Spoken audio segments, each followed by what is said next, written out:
65 battle bombers come into Bradley Field, Connecticut from Europe with more than 1,000 veterans of the Continental Air War. Home at last with 30-day furloughs. It's a dream sealed with a kiss. After their furloughs, the men will be trained in new heavy bombers and then on to Japan. But now the only thoughts here are to sort their clothing and gear and head for home as soon as possible. These are the types of American youth who broke the back of the Luftwaffe.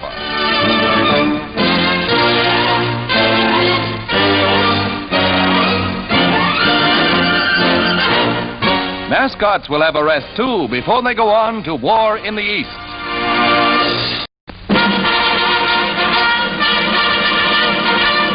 President Truman has appointed Judge Louis Swellenbach of Spokane, Washington, as Secretary of Labor, the first of 3 new cabinet nominations.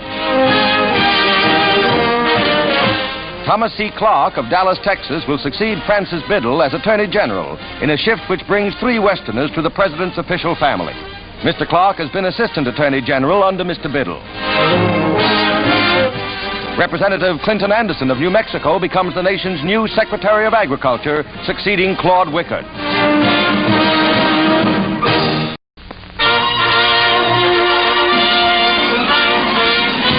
Secretary of State Edward R. Stettinius calls for full liberty for people throughout the world.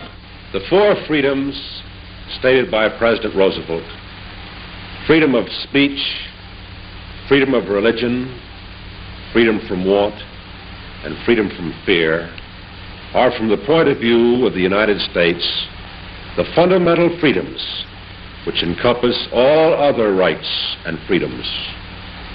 The United States government will work actively and tirelessly, both for its own people and through the international organization for peoples generally, toward the protection and the promotion of these rights and freedoms.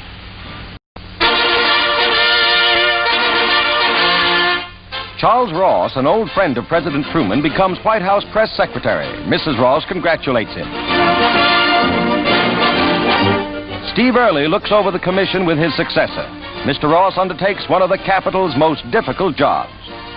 One of the President's forward-looking acts is to seek the advice of former President Hoover in the administration of food relief to Europe. Arriving at the White House, Mr. Hoover is greeted by the President, who will benefit by Mr. Hoover's vast experience in food administration during World War I. A wise counselor in time of need.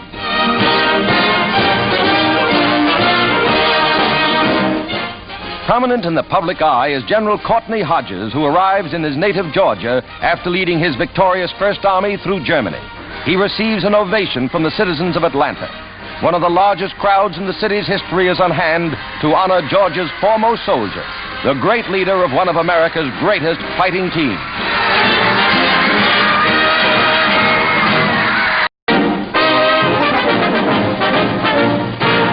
Sensation of this year's baseball season is one-armed Pete Gray of the St. Louis Browns. Despite his handicap, Pete asks and gives no favors, standing right up there with the best of them. He played 2 years for Memphis and came to the big leagues on his own merits. His arm was lost when he was 6, but that didn't kill his spirit nor his dreams of making the big leagues. His batting average is good, though most of his hits are singles. Even when he grounds out, he gets the plaudits of the crowd.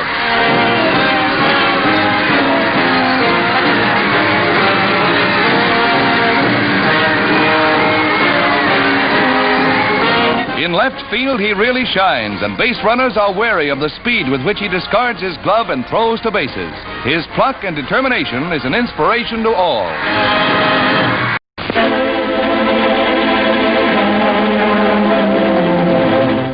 Heroic dead of a combined Army and Marine force mark the grim battlefield of Okinaa, where one of the bloodiest engagements of the war is being fought.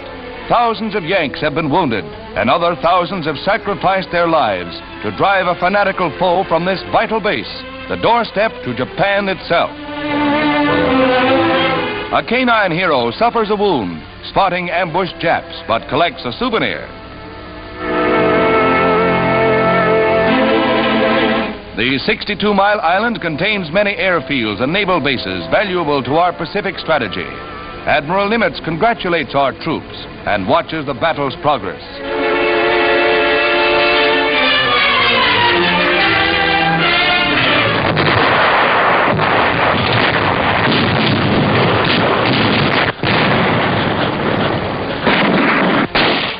Along the Jap southern defense line between Naha, Shuri, and Yonabaru, the Yanks advanced slowly, facing one of the fiercest artillery barrages of the war.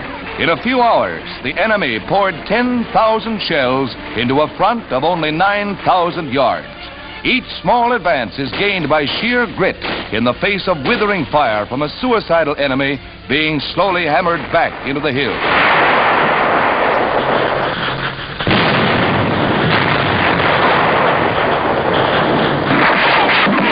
Powerful tank flamethrowers blast enemy caves on strategic Sawtooth Ridge near Naha.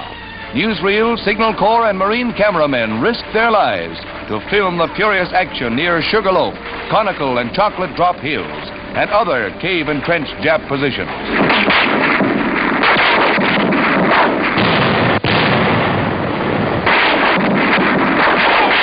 The enemy defense line across the island is forced back and flanked at both ends by the dogged attack.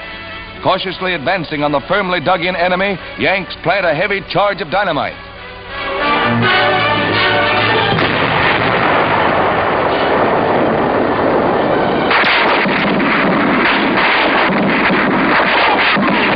Tens of thousands of dead Japs litter the battlefield. In the southern part of the island, less than 25,000 of the original garrison of 80,000 Japs are cornered. Dummy tanks are left behind by the enemy, retreating into the defenses of Naha, under attack by our big guns.